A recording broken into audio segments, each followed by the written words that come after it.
ည story တစ်ခုပြောပြချင်တာကဘာလဲဆိုတော့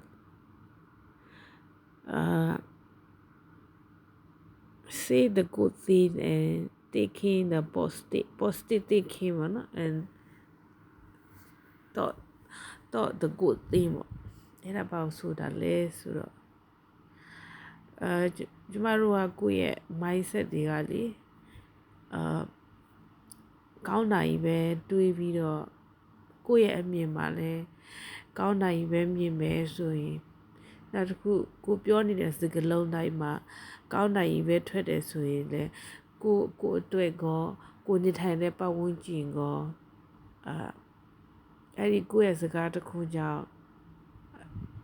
တချို့လူတွေအတွက်တဘဝလုံးပြောင်းလဲသွားနိုင်တယ်ပေါ့နော်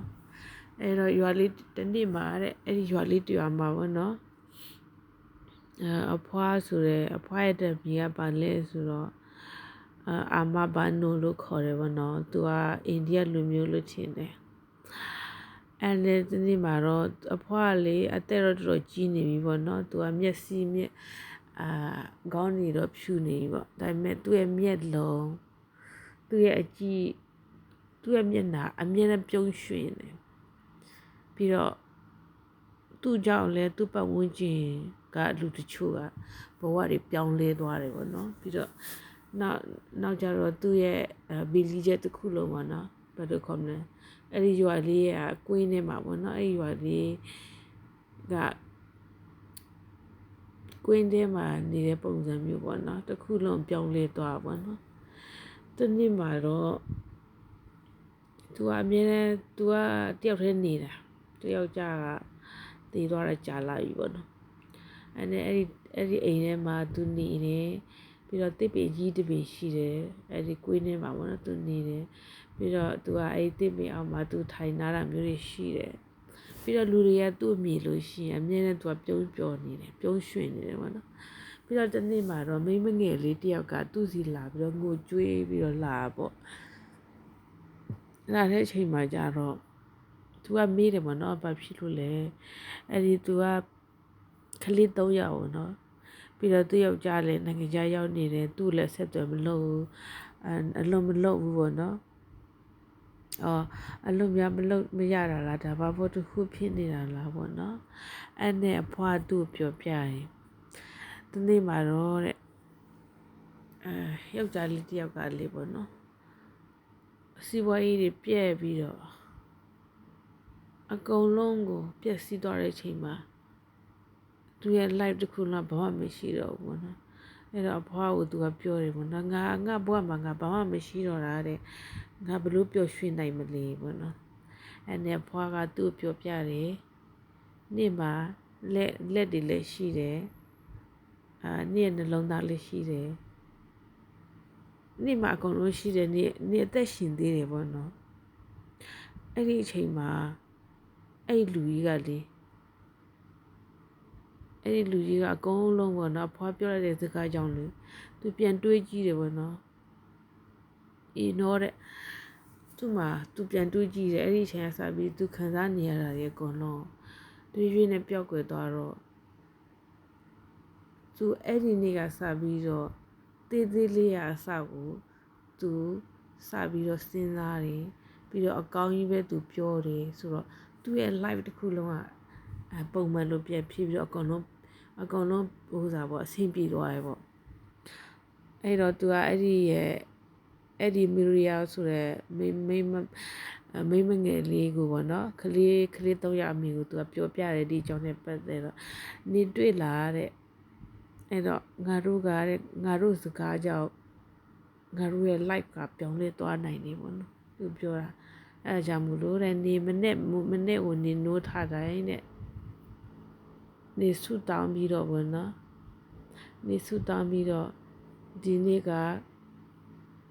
အကောင်းဆုံးနေ့ဖြစ်ပါစေပေါ့နော်မိနစ်တိုင်းမှာဆူတောင်းပေါ့နော်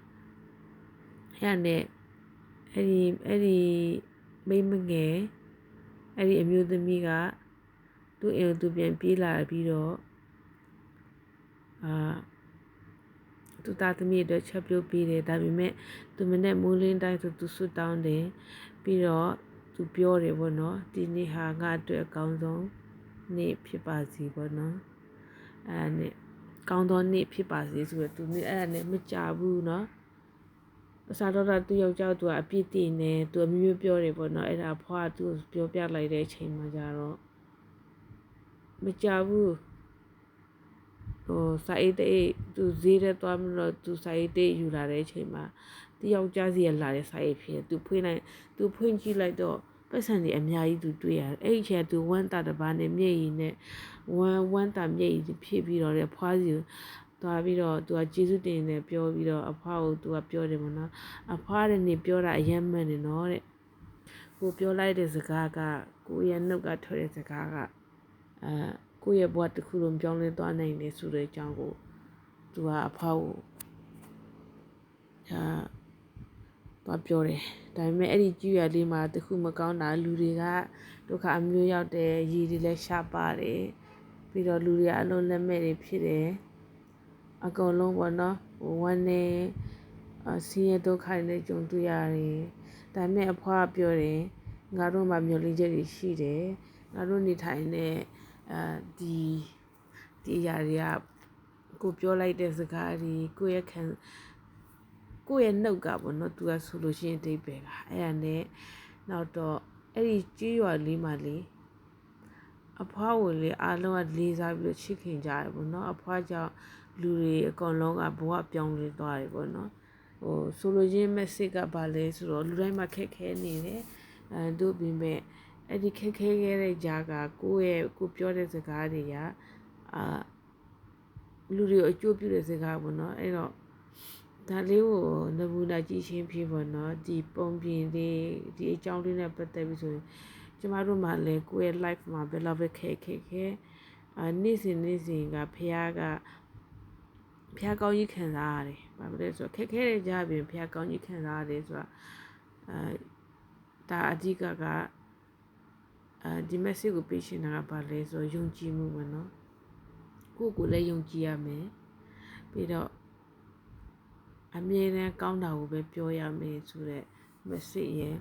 ပြီးတော့ကိုယ့်ရဲ့ mindset ပေါ့เนาะကိုယ့်ရဲ့ mindset ကကောင်းနိုင်ပဲမြင်ရမယ်ကောင်းနိုင်ပဲပြောရမယ်ပေါ့เนาะအဲ့ဒီ message ကိုပေးတာဖြစ်တယ်ပေါ့เนาะအဲ့တော့ကျမတို့လူသားတွေက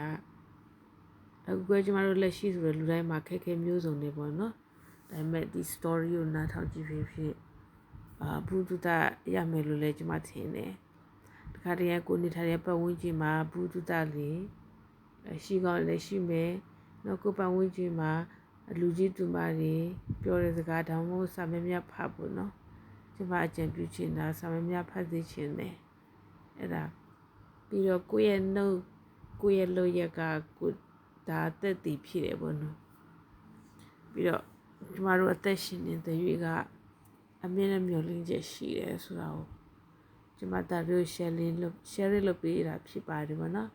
အားလုံးပဲမိဂလာညချမ်းလေးပါဖိုင်တင်းပါအားလုံးလည်း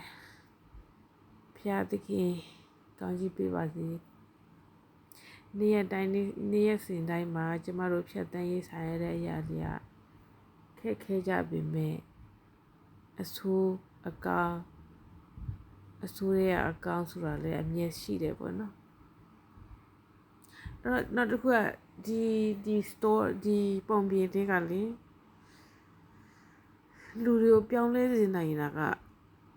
တကယ်ကို positive thinking ရှိတဲ့လူတွေအကောင်းမြင်လေးရှိတဲ့လူတွေကတော့ကိုယ့်ရဲ့ဘဝကိုပြောင်းလဲနိုင်တယ်ပေါ့နော်အဲ့ဒီလူတွေကကိုကသူတို့အနားမှာရှိလို့ရှိရင်လည်းဒါလောကကိုကောင်းကြီးမင်္ဂလာတပါပါပေါ့နော်တမူထားပါနော်ဘာလို့ဆိုလူချင်းမုံပွားတာတွေလူချင်းမနာလိုတာတွေကလောကကိုမကောင်းဘူးနော်တူဦးကိုတူဖေးမကူညီနဲ့ဖြတ်တန်းကြမယ်ဖြတ်တန်းကြတာအကောင်းဆုံးပဲပေါ့နော်ဒီပုံမြင်လေးကတည်းလောက်ပါပဲ